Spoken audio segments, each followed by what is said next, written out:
여러분 안녕하십니까, 진성호입니다. 이재명 대통령이 취임한 뒤 전직 대통령 문재인과의 관계에 관심이 쏠리고 있습니다.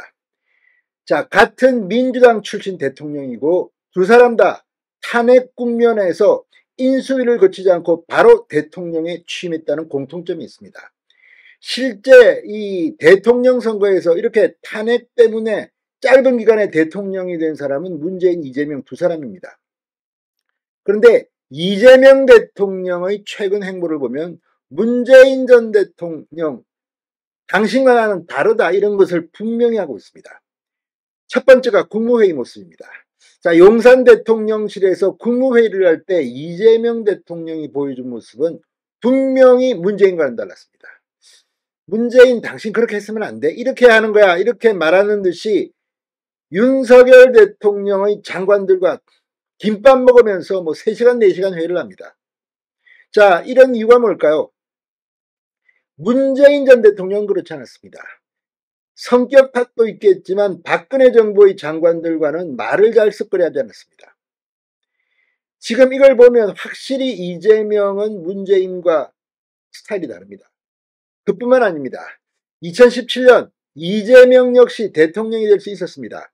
탄핵국민에서 민주당 내 대통령 당내 경선, 당시 문재인, 안희정, 이재명, 최성 이렇게 4명이 붙었는데 이재명이 굉장히 치고 올라왔습니다. 예상외로. 안희정은 의외로 기대만큼 못 거뒀다는 평가입니다. 문재인 대통령이 그래서 탄생했습니다. 그런데 민주당 내 경선 과정에서 이재명 후보 측은 문재인 후보 측을 굉장히 괴롭혔습니다.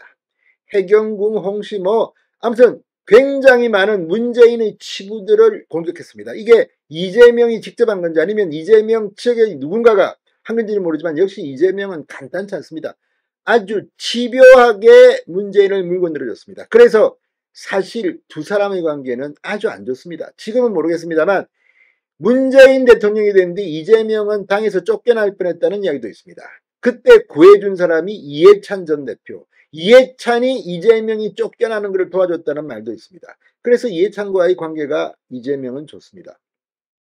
자, 그런데 지금 문재인 전 대통령은 검찰 수사를 받고 기소가 된 상태입니다. 문재인 전 대통령이 자신의 재판을 서울중앙지법이 아니라 울산지법, 그러니까 자신이 살고 있는 양산에서 가까운 울산지법에서 받게 해달라고 요청했습니다. 이것도 참 웃깁니다. 아니, 내가 막 서울에서 재판받으려고 귀찮아 죽겠으니까 내 사는 곳 옆에서 하겠다. 그러나 전주지검이 이 사건을 수사했습니다. 이상직 전 의원의 문제고 문재인 뇌물 수사입니다. 여기에는 문재인 전 대통령의 전사위, 딸, 굉장히 많은 사람들이 복잡하게 연루되어 있습니다. 그런데 그러면 전주 쪽에서 받든지 왜 울산지법 내 사는 데서 받겠다? 자, 다 떠나서 지금 이 역대 정권을 보면 같은 정당의 사람들이라고 해서 그런 거 아닙니다. 김대중 전 대통령에 이어서 노무현 전 대통령이 대통령이 됐지만 결국 노무현 정권 때 김대중의 사람들, 박지원도 감방 가고, 아무튼 그게 정치입니다. 자, 문재인은 정말 이재명 입장에서는 상당히 가까이 하기 힘든 사람입니다. 실제 지금 상태는 모르겠지만 아주 갈등이 심했던 사람입니다. 그리고 한때 문재인 세력이 너무 커서 이재명은 끽소리도 못했는데 지금은 이재명의 세력이 민주당 내에 너무 커서 문재인 신문들은 거의 공천에서 학살당했습니다. 이런 상황에서 문재인 전 대통령은 어떻게 될까요? 어쩌면 이재명이 문재인을 잡을지 모릅니다.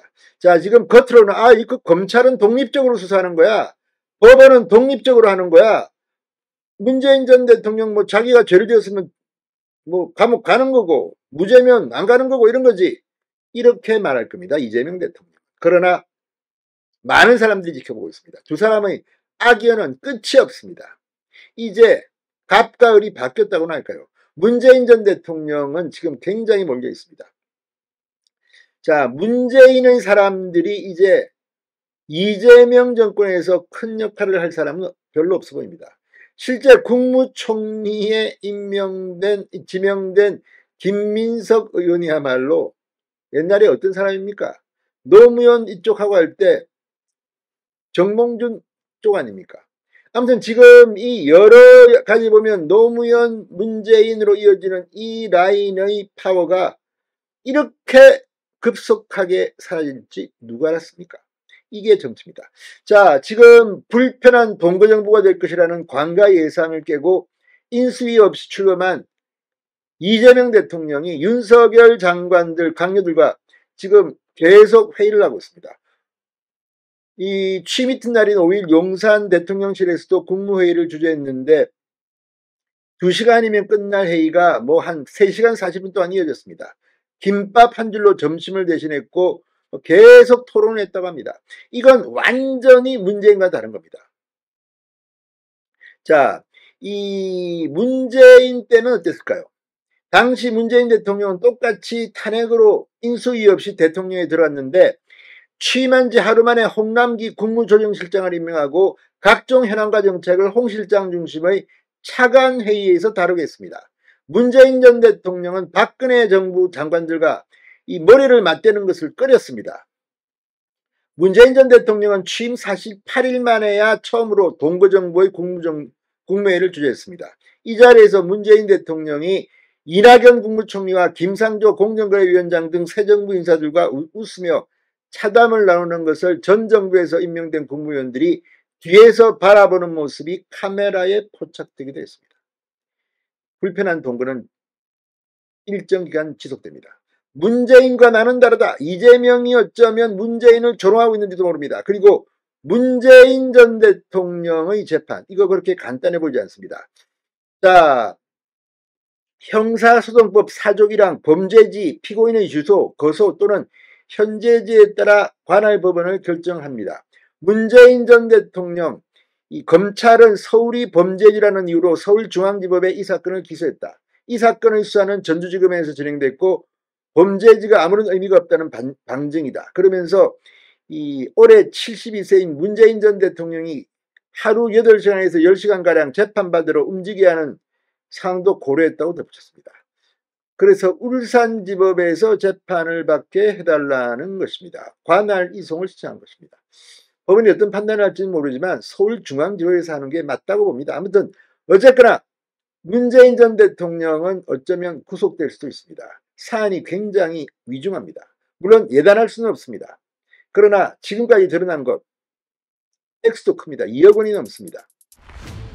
자, 이재명 대통령 이제 문재인 전 대통령의 운명을 즐기고 있을지도 모르겠습니다. 진성호의 융단 폭격이었습니다. 여러분 감사합니다.